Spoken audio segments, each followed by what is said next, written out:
Oke, ada sebuah langkah yang sangat besar dan fundamental yang baru saja diambil pemerintah Indonesia. Ibaratnya, mereka menekan tombol reset untuk salah satu pilar ekonomi kita, yaitu koperasi. Nah, dalam beberapa menit ke depan, kita akan kupas tuntas. Kenapa sih langkah ini perlu diambil, dan apa sebetulnya dampaknya buat kita semua?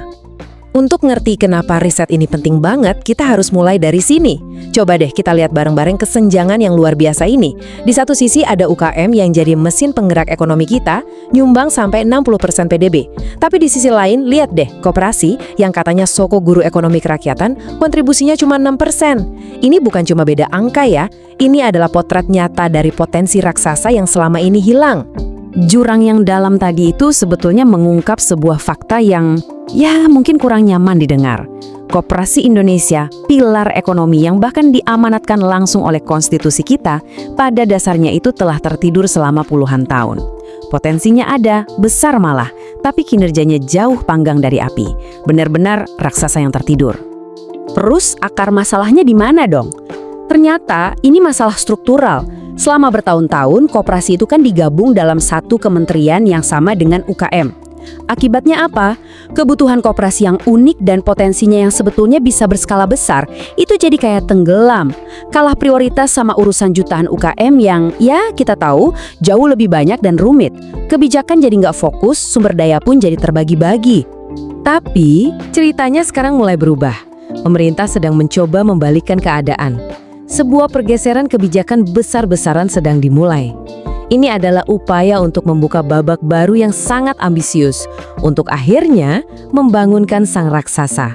Dan inilah senjata utamanya, sebuah peraturan presiden yang baru. Ini bukan sekedar perubahan administrasi biasa loh. Dengan membentuk Kementerian Koperasi yang berdiri sendiri, pemerintah seolah-olah lagi bikin pernyataan politik ekonomi yang fundamental. Pesannya jelas, sudah saatnya mengembalikan koperasi ke peran sentralnya, sesuai amanat konstitusi. Nah, gambar ini ngejelasin inti perubahannya dengan sangat gamblang.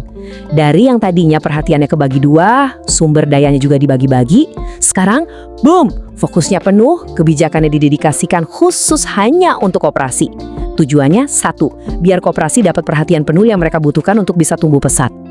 Jadi, inti dari semua ini sebenarnya adalah transformasi cara berpikir. Koperasi itu nggak lagi mau dilihat sebagai lembaga sosial yang cuma butuh bantuan atau amal. Bukan. Sekarang, koperasi didorong untuk jadi entitas bisnis yang profesional dan mandiri. Tujuannya ambisius banget, menciptakan konglomerasi sosial.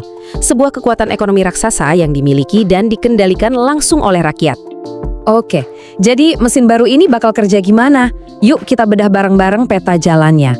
Pemerintah ternyata nggak cuma bikin kementerian baru, tapi juga merancang sebuah struktur yang ramping dan sangat fokus untuk mengeksekusi visi besar ini. Dan inilah cetak birunya. Yang menarik dari struktur baru ini adalah bagaimana tugas-tugasnya dibagi jadi 4 pilar yang saling nyambung. Mulai dari modernisasi kelembagaannya, pengembangan bisnisnya, peningkatan kualitas SDM-nya, sampai yang krusial, pengawasannya diperketat. Semuanya dirancang untuk jalan bareng demi memoles wajah koperasi Indonesia jadi lebih modern. Dari 4 pilar tadi, ada 2 area fokus yang jadi prioritas utama. Pertama, digitalisasi. Yalah, biar koperasi nggak ketinggalan zaman dan bisa bersaing. Dan yang kedua, ini nggak kalah penting, adalah pengawasan. Kenapa? Karena ini langkah krusial untuk membangun kembali kepercayaan publik yang mungkin sempat hilang gara-gara kasus-kasus di masa lalu. Nah, strategi di level atas tadi itu nggak cuma berhenti di atas kertas loh. Rencana ini langsung diimplementasikan lewat sebuah program unggulan yang konkret yang dimulainya langsung dari bawah, dari akar rumput. Visinya itu benar-benar mau membangun kekuatan ekonomi nasional dari bawah ke atas. Bayangin, setiap desa di seluruh Indonesia dirancang untuk jadi basis produksi. Ini pergeseran fundamental, di mana desa itu nggak lagi cuma jadi objek pembangunan, tapi jadi subjek utama ekonomi. Dan ini bukan wacana doang loh. Lihat deh, ada lini masa yang jelas dan sangat agresif. Mulai dari sosialisasi di bulan Maret 2025, terus pembentukan model di bulan April, sampai pendaftaran legal di Juni. Artinya, dalam hitungan bulan aja, kita akan melihat gerakan masif untuk membentuk atau menghidupkan kembali koperasi di level desa. Biar program ini nggak mengulangi kesalahan masa lalu, ada 3 aturan main yang penting banget. Pertama, manajemennya harus independen. Nggak boleh dirangkap sama kepala desa, biar nggak ada konflik kepentingan. Kedua, legalitasnya harus formal, setara perusahaan. Dan yang terpenting, bakal ada dukungan manajer profesional. Ini semua ibarat pagar pengaman biar koperasi desa bisa jalan sebagai bisnis yang sehat. Tapi, ya namanya juga perubahan besar, bikin kementerian dan program baru itu baru langkah awalnya saja. Perjalanannya ini nggak akan mulus, masih ada rintangan-rintangan besar yang menghadang di depan. Nah, jalan transformasinya ini nggak akan mudah. Setidaknya ada 3 PR besar. Pertama, undang-undang koperasinya udah ketinggalan zaman, harus dimodernisasi. Kedua, akses ke modal yang masih sulit. Dan yang mungkin paling berat adalah memperbaiki citra koperasi di mata publik. Tanpa mengatasi 3 hal ini, visi besar tadi bakal susah terwujud. Kepercayaan itu fondasi yang harus dibangun lagi, mungkin dari nol. Jadi, kita kembali ke pertanyaan utamanya. Di satu sisi, kita punya cetak biru yang ambisius dan langkah politik yang berani. Tapi di sisi lain, ada tantangan hukum, finansial, dan citra yang sudah mengakar.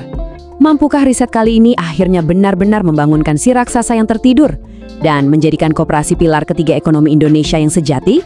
Yah, hanya waktu dan eksekusi yang konsisten yang bisa menjawabnya.